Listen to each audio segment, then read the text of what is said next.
Hey everybody, this is Jesse B. Gilmore, agency transformation coach and founder of Niche in Control, creator of Leverage for Growth. And I'm Lucas James, founder of Twiz.io, which scaled from $0 to $200,000 a month with my own agency. We are the hosts of Leverage for Growth podcast agency leverage episodes. We know that in order to scale your agency successfully, there are multiple shifts that need to happen within the founder's mindsets, skill sets, and leadership styles. We are on a mission to interview marketing and PR agency owners on their journey to 6, 7, and 8 figures and leverage the lessons from their journey to save you time, energy, and money in order for you to get your agency to the next level. If you find value in these episodes, watch the case study video to learn more about Leverage for Growth and how we successfully scale agencies quickly at nicheincontrol.com/case study. That's nicheincontrol.com/case study. You are now listening to Leverage for Growth. Hey everybody, this is Jesse P. Gilmore, founder of Niche in Control and creator of Leverage for Growth. Welcome to the Agency Leverage Edition. Today I am here with Salvatore Steffano, otherwise known as Sal. Sal is a digital marketing expert and entrepreneur with over 15 years of experience. He co-founded Social Marketing 180, the leading chirotherapy marketing agency in the US, after overcoming personal hardships on his journey into entrepreneurship. Sal's expertise lies in creative problem solving, sales, marketing, and scaling businesses. He's built several successful businesses from the ground up, generating millions of dollars in sales. As a fitness enthusiast, he has personally overcome obesity. And Sal lives in Thailand and now trains for triathlons and uses his platform to inspire others to achieve their goals. Thanks for coming to our show today, Sal. Hey, Jesse. Appreciate being here. It's been a while since the last time we talked. Yeah. A lot has changed in the last year and a half to 2 years. Yeah, you got a couple more gray hairs on your beard, I noticed. I do. My brother always makes fun of that too. I do too, But hey, that's what it's a wisdom, right? Those wisdom hairs. Yep. Awesome. Well, for our audience, can you tell a little bit about your journey of starting and growing your agency? Maybe what are some of the key milestones and challenges along your way? Yeah, sure. So how this agency actually came to play, I had just exited a gym that I had some other partners with, and so I moved on to the agency space, which I'd worked for some other agencies for a while, including some of the biggest in the world. Started my first agency when I was like 20 years old, just to help my family out. That's a long story. You can check my Facebook out, for that. So, but with that being said, I was at an event over in California, actually in San Diego. I believe it was actually that was my first time going there. It was for Go High Level, Rob Bailey, Sean Clark, those guys were out there, and so I got to meet them, in person, and I also got to meet a guy named Andrew Sousa. We kind of hit it off, and he bought me some pizza, and it was bromance at first sight. But on the real though, so we ended up becoming good friends, and then he had been running his agency for a little while, and so I was like helping him a little bit on the consulting side, and we had just decided basically after the gym got sold just to become business partners. So I kind of just started working with him, right? So he had already started the company Social Marketing 180, and so at that time when we had met, I think he was doing about somewhere around like $5,000-6,000 a month.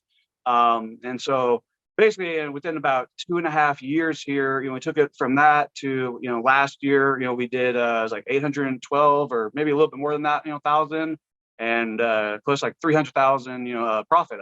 So basically, I just told you the whole story, right? You ask for the beginning, you get the whole thing. I guess sometimes that happens with us, entrepreneurs, right? Like goes 0 to 60 real quick. But so long story short, we got together.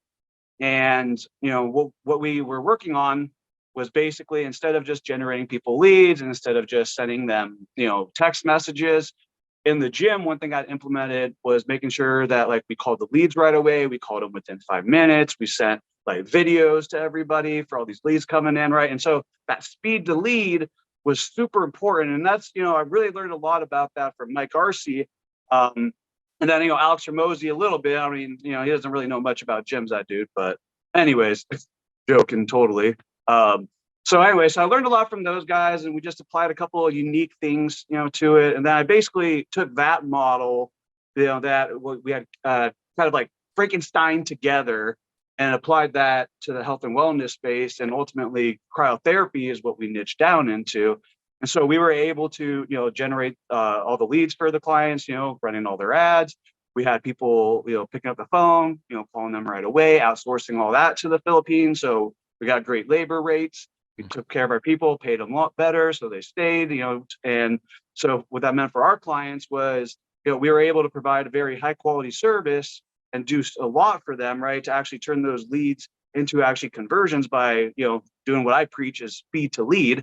And from what I've seen and overbooking 15,000 appointments at Social Marketing 180 alone, the number one contributing factor to conversion, especially if you're based on appointments, and especially, in the space that we were working in, right? These like local retail type businesses, whether it's gyms, whether it's the cryotherapy, whether it's a med spa, if you call those leads and you get to them within not even 5 minutes, now here's the key that I learned: within 60 seconds, it's game over. Now, on top of that, if you're getting credit cards from them, like our team was trained to, you're gonna make sure that they're gonna show up. You're going to make sure that they actually have money. And at that point, you take all that pressure off of the client. Mm-hmm. So that's, in a nutshell, what we learned in about 2.5 years where we started, because that's where we ended. That's not where we started, if that makes sense. Mm-hmm. Yeah. And I'm sure that going from the 5,000 per month to where you ended off, there was probably a lot of kind of like either pivots that you had to make or milestones where you're like, sweet, and then making an adjustment to your offer. What kind of led you to make those decisions, if you don't mind diving back into the journey a little bit more? So when we first got together, he was kind of doing the cryotherapy. He had a few of the cryotherapies. He had some of the massages and a few of these others. And then at that time, I was more into like the gym space, right? And so this was right like in the middle of COVID and all that craziness. And we're getting clients' results and everything, but we're just like inside of ourselves made really bad decisions out of fear for what's going to happen in the future versus here and now. And so in our minds, we're like, well, these type of businesses, like, like, I don't know if like, next year the same thing's going to happen over and over again. They're going to be closed. And so like, let's get into other industries. Let's think of people who make more money. And so, this almost like put us out of business. Like, so we started switching over to another industry. We started working with like personal injury attorneys. And our whole thing is, we'll get you, appointment, or sorry, we'll I'll get you somebody who's been in an accident, right? And they're going to have all these qualifications, and we're going to charge you $500 for every one. And so you only pay for that, and you pay for like 10 up front, 20, whatever it was, right? So that worked out really great. Within our first month of doing that, we sold about 50, we took on about 15 clients. The bad problem was we couldn't quite get the results we thought we could from the training, from the person that we were working with who was helping us to actually implement the system of working with these attorneys and getting them the results. And so basically we were able to make a lot of sales, but we couldn't really do that on a regular basis to where it would be profitable for us, And so that almost put us out of business, cost us a lot of money, and making sure all those clients were taken care of and that we either gave money back or, fulfilled on what we promised, right? That's one thing I always try to my best to do, is to always do what I say, even if it's as painful as it is, and so we did that. And then we just then we went to like realtors, real estate agents, which was great. We were bringing clients on, we were getting them good results, but then, long sales processes and, things like that. And then like clients that you could give them the most qualified people and the realtor just couldn't sell. And, obviously that's a mistake on our end for not, qualifying people enough. But it's a newer industry for us, right? And so one day, there's this guy, Benjamin Simkin, and I think a lot of people that probably watch us know who he is out of Australia. So I hired him as a consultant. I'm like, dude, like, what's going on? Like, because we were making money, but, we were kind of getting stuck around. It was like 40, 50K a month. And he's just talking to us, and he's like, "Why don't you just go after more therapy people?" I'm just like, "Dang, bro. Yeah, that makes sense. All Yeah. right, cool. $3,000 for like." But that's how I feel sometimes as a consultant working with other people. Your problems are so obvious from the outside in. You know what I'm saying? Mm-hmm. But sometimes you get caught up. It doesn't matter how smart you are, how well you know your business. In fact, that stuff hurts you Mm-hmm. because it's just, it's like drone, like, above, and you got a wall on each side, and you can tell there's these guys. It's like, no, don't go through that door. It's like watching a movie. You know what I'm saying? And so we got back into that, and then we really focused on that. But then where we made the mistake, and once again, we could have learned from this. Mike Arcee talks about working with franchises and some kind of the dangers, with that. Mm-hmm. And so basically we started blowing up with, some franchises, and we did all this work, and then like corporate got involved, and then all this red tape, and we didn't make any extra money, from all this stuff. So now we're doing all this extra work, not making any more money. And a lot of these problems really happened because, I've been a serial entrepreneur, and like I've just been like building business after business, or working some job where I'm, working a lot, because got to make a lot of money, and blah Mm-hmm. blah blah. Because when you're poor and you grow up like that, like it's just, like you don't, sometimes you don't realize you're not in survival mode anymore. You know what I mean? And it's not like I was like, looking back, it's not like I was like I don't feel like I was like greedy, like, I just want all the money in the world so I can go buy Lambos and all this crap. It's like I've made the money to do that kind of stuff in my life, but that's not the way I spent my money. Mm-hmm. Most of it goes to my wife. Just But honestly though, like, I have some family and some things, some different issues. And then, like obviously a lot of the money too, I just put back into businesses. And so Yeah. that's how I've been able to build business after business, with literally like pocket change sometimes, and build it up into company doing 6 figures a month within Mm-hmm. anywhere from 9 to 18 months typically. Mm-hmm. This company was a little bit different though. Things were way Mm-hmm. slower than before. But I also did the thing of not making the mistake of not paying myself this time. Me and my business partner, or we had read Profit First, Yeah. and we had decided to implement that into the business early. And so we were paying ourselves, pretty decently, Mm-hmm. compared to the money we're making. And so there's a lot of, good things too, right? It's not like all doom and gloom. But the Yeah. biggest problem of it all was I wasn't taking care of my health. And over time, I just let it get worse and worse. And, I didn't, I just remember one point, like feeling like death, like if I don't do something, like I'm literally gonna die. And that was about probably a year and a half ago. Yeah. And it was at that point I looked around and I was like, yeah, like, dude, when's enough enough? Like when you're gonna Mm-hmm. stop killing yourself to prove yourself to everybody else, and to bend over backwards for everybody else. And Jesse, you know how it is in entrepreneurism. Like, we as entrepreneurs, and I'm not crying the blues here, but a lot Mm-hmm. of times, like what we do, it gets unrecognized, Yeah. like, and people don't understand the tough decisions we got to make. And sometimes, and I got to a point, my health was so bad. I mean, I was a complete asshole in my business, just to put it bluntly. Like, Mm-hmm. I was mean to my employees. Like, I wasn't like calling them names and stuff like that. I wasn't like completely disrespectful, but I would lose my cool in meetings, and I'd be like, oh my gosh, like I told you guys a million times, it's this that kind of stuff. Mm-hmm. And it was because like I was just in so much pain that I was leaching out on everybody else. And Mm-hmm. it's like, looking back at that, one of the craziest things is like, wow, like I could have done so much more in business, and we could have made so much more money and so much more profit and helped so many more people, and it created even better than what we already did if I had taken care of myself and my own health. Because it was like I built this after killing myself for so long. I built this business in a way where I was just like absent from a lot of it. Like I Yeah. would build like a system or process, assign it to somebody and move on, because I have frameworks, operating systems. I follow, EOS, Traction by Gino Wickman. That, by the way, like that's an amazing book that taught me how to actually scale a business. Mm-hmm. Because before that, I could always make a lot of money hustling as a one-man show, but I didn't really know how to communicate things, my vision property, and get clarity, even though I thought I did. Mm-hmm. It wasn't until I read that book that I actually did.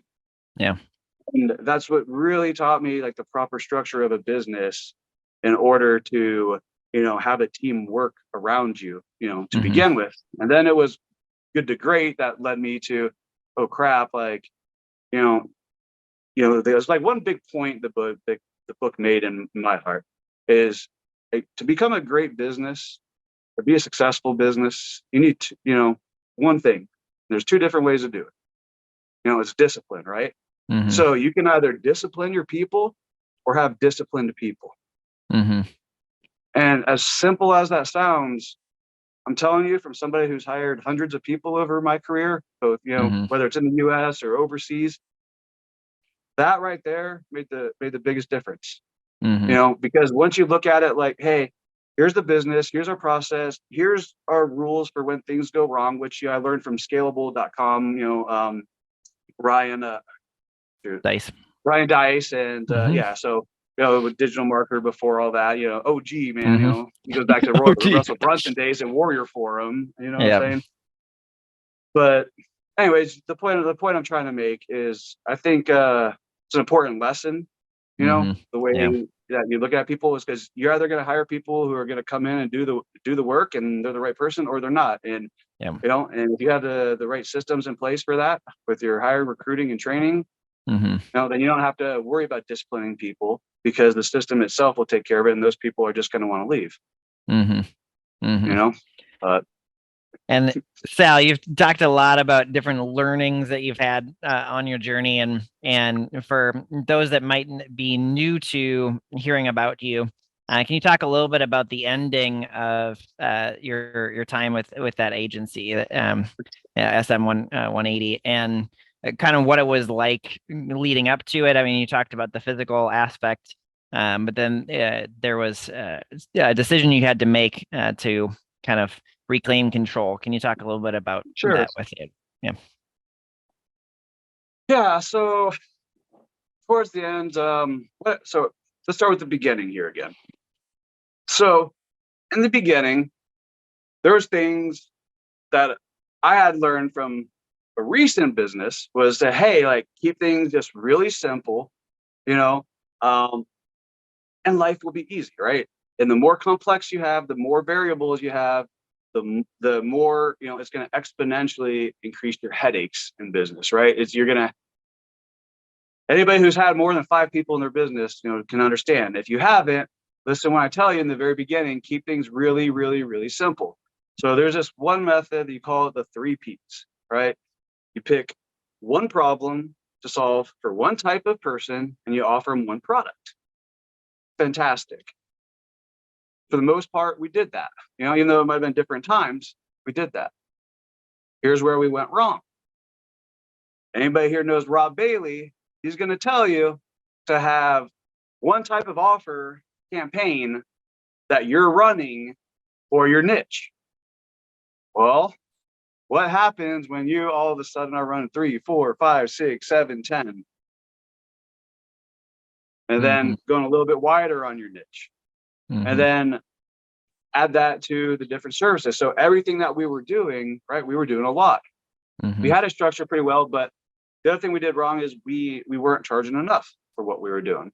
For what we were doing, we could have been going after a market who could have paid way more money, than we did.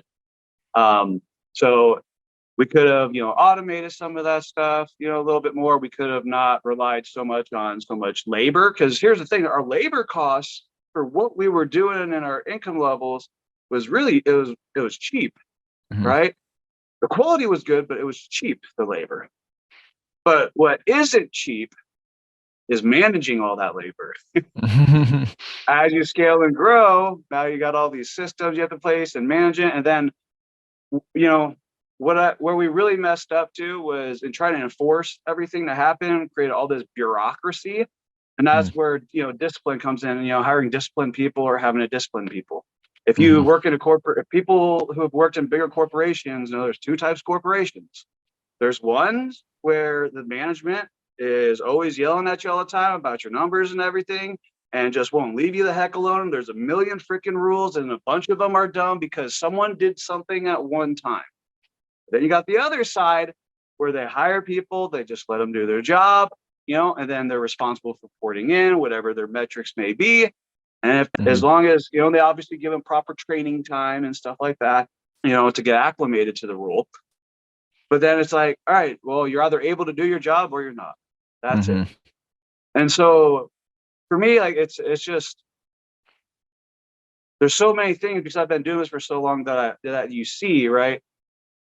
But there's a lot of times where you start making excuses in your head too, for your employees, for your people, or maybe you just don't want to deal with the issue and you're in your head, you're like, it's not that big of a deal right now, or I'll deal with it later. This is a priority, right? That's a very easy thing to get, to happen, because we had our weekly meetings where we have like our issue list and everything. But sometimes what would happen is like, this isn't that big of a priority because it doesn't have to do with our projects this quarter. Maybe the metrics aren't messed up. And so we'll deal with that next quarter. And that next quarter never came, and got pushed and pushed. And before you know it, you're too big to go back and make some of these foundational changes. And that's ultimately where we were at. We had to make the decision, do we want to keep running this business? Or do we want to, sell it off? Or do we just want to get out of here? Right. And so for me, the decision came down to me, for my health. And I honestly realized too that I just didn't have the passion for it anymore, because for me, I got to a point where I just felt like we were just making everybody money. And, I felt like, a lot of people are just like ungrateful, and I'm not saying that they are, saying we have a lot of great clients. I'm not trying to bash them. I'm just saying, how you would feel at times. It's like, you got to think, from the agency side, right? You're getting clients results month after month. You could be 9 months in a row. They're doing great. That 10th month comes and it sucks. You're the problem. You know what I'm saying? Like, or you make somebody you help somebody make 200 grand in a weekend and they get upset because you didn't send 500 people on their 10,000 list to DR and they missed a little bit of money. It's like, I'm not saying that like that shouldn't happen, but it's like we're all humans here, no matter how much, AI and software we have, what I'm saying? And so still human. Yeah. And so once again, that's not it. But when you add all that stuff together and you just get to a point where you just realize, it's just going to be easier just to close this thing down and build something new, and it's not like, for me, it's my first time doing that. You know what I'm saying? In fact, I can tell you every time I've owned a business, either one of those things happen, it's either I build it up and sell it off, or, our partner, what I do a lot of times, I partner with companies and I'll help grow them to a certain size. And what happens, like, they'll be happy with where they're at. So then I'll just tell, okay, buy me out. And then I'll go to another company or, you know what I'm saying? But for me, especially my businesses in my early 20s, it was never that I wasn't making money. It was just like, squirrel, like I want to do something else, or this isn't fun anymore, so that kind of stuff. I'm sure nobody can relate that's listening to this podcast, but, but I think when you have confidence in yourself and your abilities, then you just don't worry about necessarily like what's next and where your next dollar is going to be. It's kind of like riding a bike, and that's like how making money is. And I don't mean to sound cocky or, about that, but like, I mean, that's how it is. Like, and you learn there's a lot more to life than just money. And so part of my health journey, it came into like a really deep spiritual thing too, finding myself and all that hippie woo-woo stuff, that I used to like think was like stupid. But, I won't get into like meditation, all the chakras, but but what I am saying is, though, you get to a point where you realize like money's great and you can, and you want to make it, right? But you realize that there's just like so much more out there, and there's so much more valuable resources and assets that you can get so much more done than just looking at numbers. Like it's like Grant Cardone says, contacts and contracts, right? Like that's one form. Like if you are good at conversating and talking with people and problem solving, right? If you can solve great problems, people will pay you an unlimited amount of money for that. But the thing is, you got to be real. You can't be one of these hucksters that it's like the old memes of years ago about coaches coaching coaches that coach coaches, right? Like, and then I was just talking to somebody today that asked me, if I'd be his mentor. And, the first thing that I told him was, the first thing you got to do is get consistent with the skill and Mm-hmm. actually be great at it. Because if you're not great at it, like, that's why you're just snake oil salesman, and you're never going to have confidence in yourself to grow and scale a company Mm-hmm. unless you're just a complete piece of shit. I hate to say it, but those are the people who grow companies like that, who don't care what they're doing, who just, I get into all kinds of stuff. Get very passionate about those kind of corporations. We all know who Mm-hmm. they are. Mm-hmm. But once you put, profits over, people's well-being, like, I mean, I Mm-hmm. just, I don't know. That's just kind of like, form of evil to me, I would Yeah. say. Yeah. That's the kind of stuff that why you have these drug companies, coming out saying like OxyContin wasn't addictive, killing people. Mm-hmm. You know what I Mm-hmm. mean? Yeah.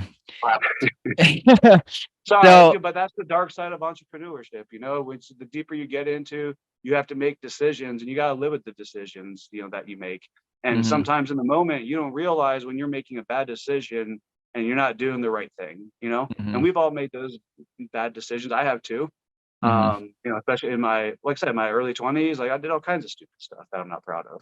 mhm, Um, but the thing is, you learn from it and you realize like you can be honest and ethical in the way that you sell and market without mhm, even telling white lies, without trying to be something you're not or be disgenuine or even promise people crazy results. That's the other thing I've learned is, sometimes what I find works the best is not this promise a million people that you're going to make $1 million. mhm, Make real connections with the few people that you can actually help, and help those and ride the wave with those people in those companies.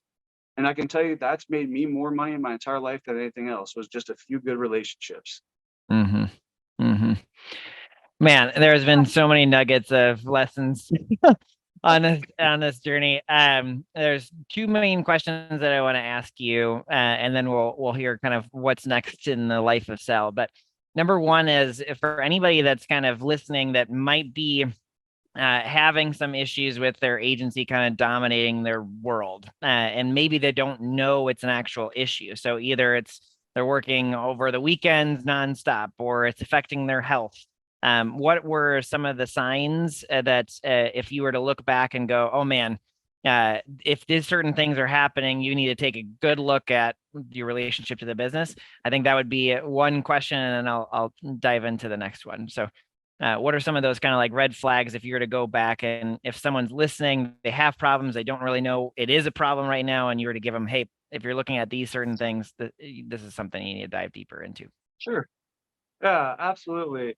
So one of the first things I would say, one of one of the things that's helped me the most out of everything is reading books. Believe it or not, there's the most value in the books, more than YouTube courses. I believe so. But the point is, there's author Mike McCallowitz, and he has actually a test. That's really simple. If you look it up, and he'll show you what your current bottleneck is in your business. I mean, I could explain it to you right here and take 20 minutes, but it's called Fix This Next. He has a whole book about it, or you can literally just read the first few pages or Google it. You'll find it, and you just take that quick test, and you're gonna know.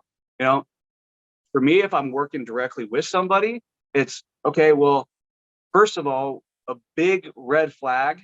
If you own a business, and I didn't even know this till this year. Okay, you have to understand your numbers. You can't rely on an accountant for that. You don't have the kind of money for the kind of a business accountant that's going to actually tell you what you need to do based on your numbers.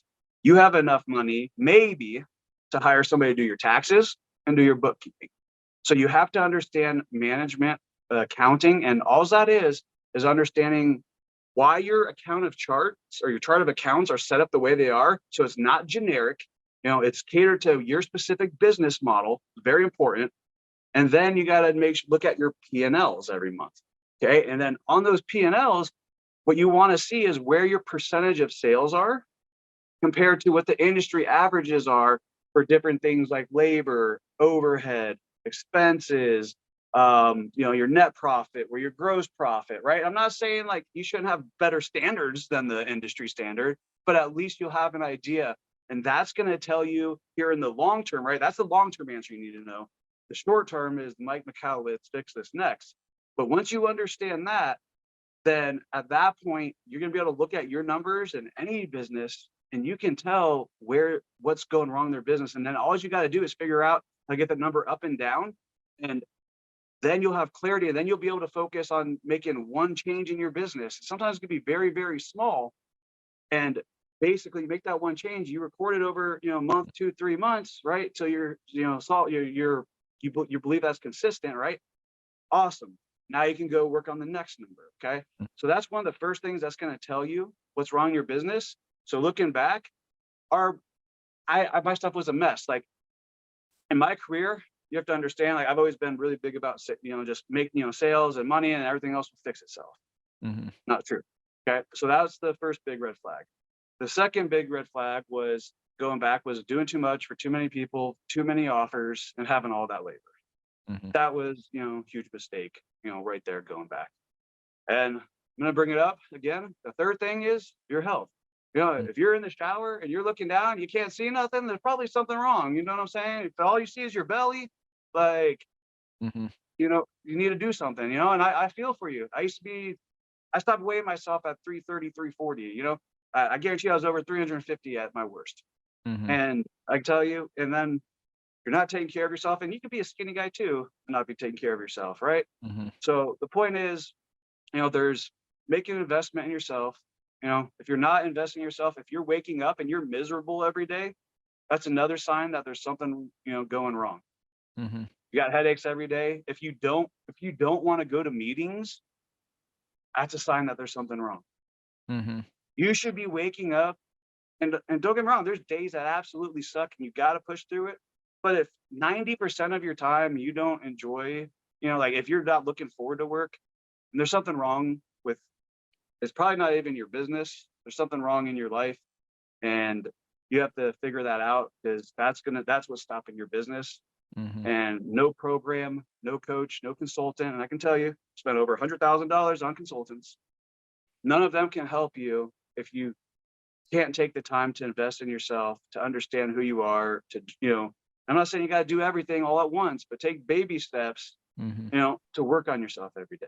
Because if you're not doing that, I'm telling you, you think that you can just make money and spend money and you're going to get fixed because you have money for doctors or medicine, or you have you can go pay somebody to give you the knowledge or pay somebody to work. Take it from somebody who's been there, who took that, who was literally, I went from the guy who did everything because I couldn't trust hiring nobody, to the point I didn't want to do anything in the business. And I was miserable and I didn't even understand my own business up to a certain point. I got so lost in my own business because I was so disconnected from it. Mm. So, those are a few warning signs. And if you're seeing them, just remember this podcast and come back to it. And all of our leverage for growth programs, which help prevent a lot of that stuff too. But yeah, Jesse, I mean, you got some good stuff out there, man. I mean, you do. I wouldn't be on this. I wouldn't be on, the show, if I didn't think that you were doing, good things out there for your people. Mm-hmm. Thanks, Sam. So for anybody that is listening, can you talk a little bit about what's your journey next? The post agency, what's the life in Sal? I know you're calling from Thailand right now, which is really, really cool. So talk a little bit about your life nowadays and kind of what you're excited about. Yeah. So life recently has just been, a bunch of traveling, which, believe it or not, when you're not living in the US and you got rid of all of your house, the cars and all that stuff, you live really cheap across the world. Like over here in Southeast Asia, you could be jumping on a plane every 2 weeks or so, go to Cambodia, go to Laos, Vietnam, Japan, wherever over here, right? And everything's just so cheap that it's like literally sometimes some of the things I buy and spend money on here, I get like 5 to 10x. So it's like literally like one of the best things you can do. We slow down a little bit. So what I'm getting at here is, ever since I was younger, I've always had this idea to kind of be this master of worldwide economies by working remotely and using exchange rates and labor rates in different countries to my favor.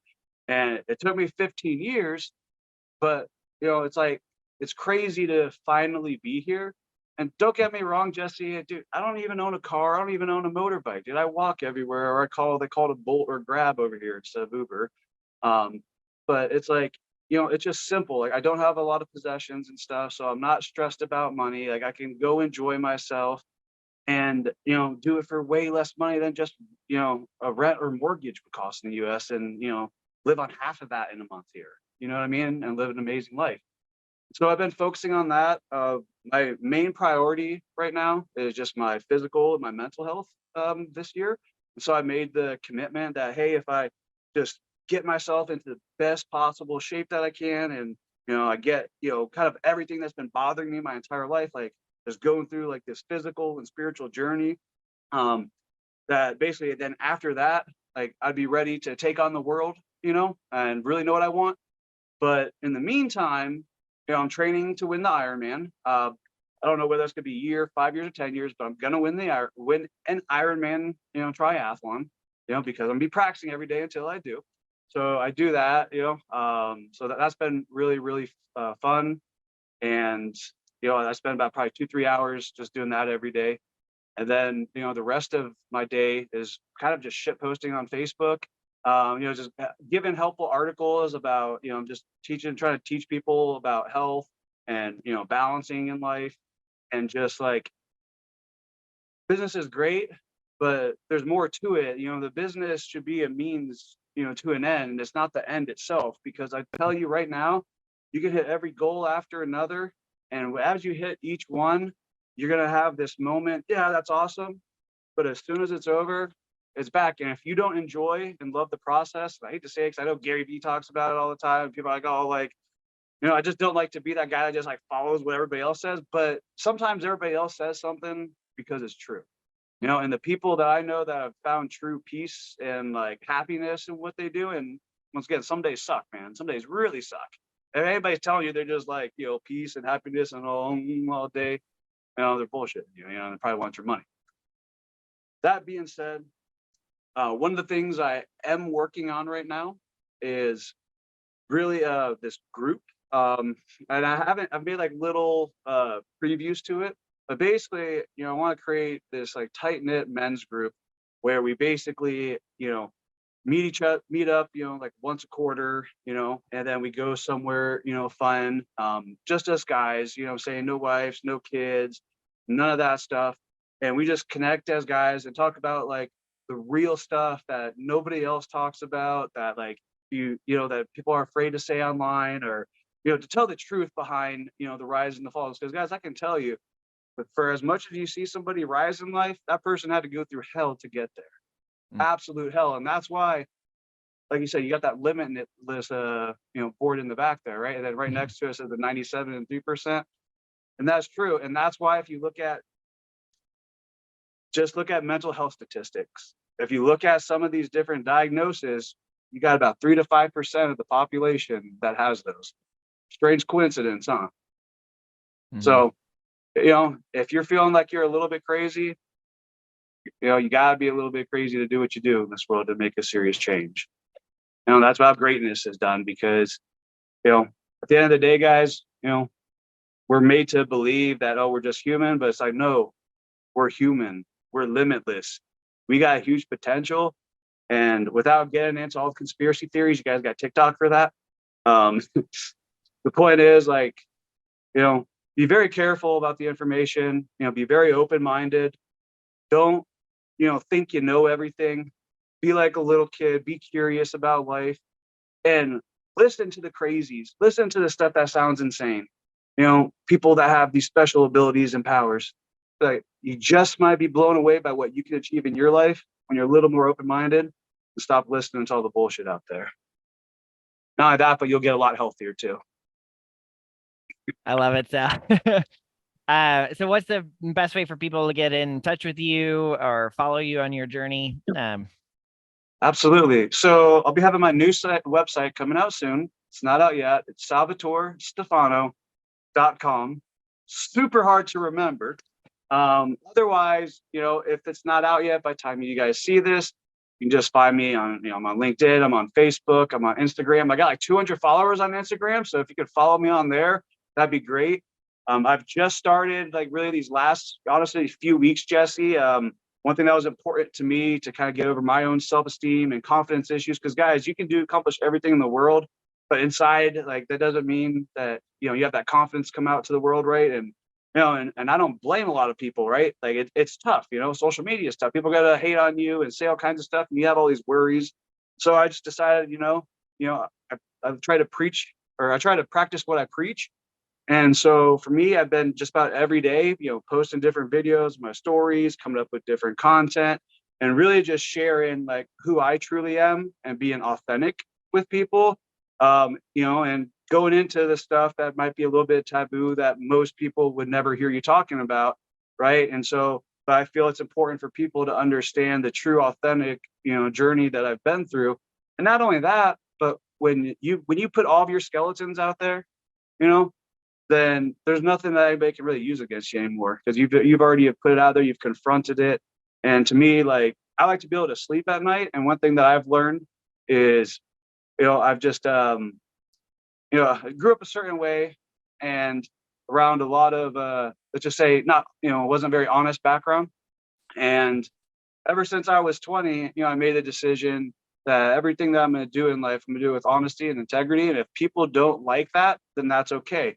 But it hasn't been until now that I haven't really been afraid to show that openly on social media versus just talking to people.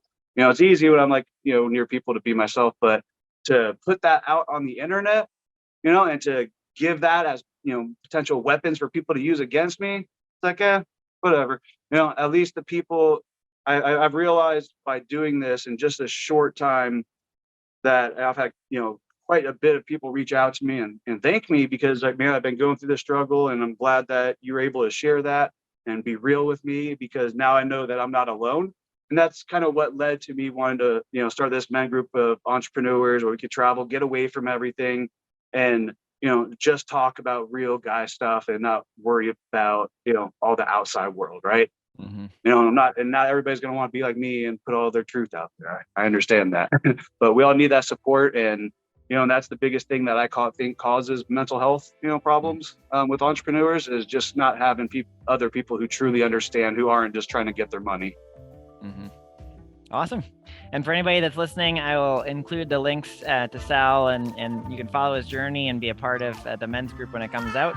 I'll put those in the show notes. And Sal, it's been awesome talking with you today. Everyone appreciates you being on the show, and I look forward to following your journey. Yeah, thank you so much, Jesse. It was an honor being here. I appreciate you. Thank you. Agency owners, if you want to transform your agency to sustain and grow without your direct involvement, where you can stop working in the business and switch to working on the business, where you can regain control of your time, delegate effectively, get paid what you're worth, and have your team run the day-to-day, go to nicheincontrol.com/case study right now to learn more about Leverage for Growth. You can book a free strategy session with us to look at your systems, understand what needs to be done in order for you to scale, and get a free strategic plan for the next year to live the life of entrepreneurship that you've always dreamed about. Go to nicheincontrol.com/case study. That is nicheincontrol.com/case study now.